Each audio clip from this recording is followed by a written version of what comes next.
Deeper messages के through हम convey कर रहे हैं। ফারাক্কা গান্ধীঘাট থেকে আপনাদের সামনে রিপোর্ট পড়ার চেষ্টা করছি। এখানে আজ সহস্রাধিক সীমা সুরক্ষা বল থেকে শুরু করে আমাদের জওয়ান ভাইরা আজকে সেই বিশেষ প্রোগ্রামটা সেরে ফেললেন। আপনারা দেখতে পাচ্ছেন all women river rafting expedition 2024 Gangotri to Gangasagar, Ganga পরিষ্কার আমাদের অঙ্গীকার। আপনারা শুনতে পাচ্ছেন একটা কেন্দ্রীয় সরকারের অন্যতম পলিসিগুলির মধ্যে, organised by district Ganga committee Murshidabad, supported by national mission for clean Ganga. Ganga পরিষ্কার রাখার উদ্দেশ্যে যে বিভিন্ন ধরনের প্রোগ্রাম আপনারা দেখেছেন, তার মধ্যে পশ্চিমবঙ্গের এই ফারাক্কার গঙ্গাঘাট গান্ধীঘাটে কিন্তু সেই সেরা একটি প্রোগ্রাম বিএসএফ এবং national mission for clean Ganga দ্বারা যৌথভাবে স্পন্সর করা অভিযানটি গঙ্গোত্রী থেকে গঙ্গাসাগর পর্যন্ত তাদের 53 দিনের অসাধারণ যাত্রার সময় পশ্চিমবঙ্গের ফারাক্কায় থামার সময় সচেতনমূলক কর্মসূচি পরিচালনা করে। सीमा सुरक्षा बल का रिवर राफ्टिंग कंपटीशन है।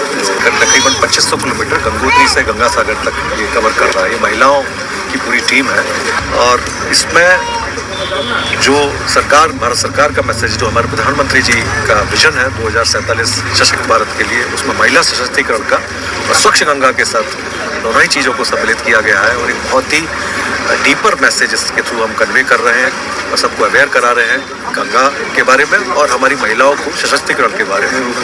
यही इस राफ्टिंग का उद्देश्य है, जो अभी 24 तारीख को गंगा सागर में समाप्त होगी। और इसमें हमारे महानिदेशक हैं जो श्री दलजीत सिंह चौधरी, वो यहाँ पर शरीक होंगे 24 तारीख को और इसका फ्लैगिंग सेरेमनी। অসংখ্য ধন্যবাদ জানাবো সাফাই কর্মীদেরকে। একটাও কোনো প্লাস্টিক নেই। দেখুন, দয়া করে গঙ্গায় এসে বারবার একটাই রিকোয়েস্ট, কি কোনো রকম প্লাস্টিক ফেলবেন না।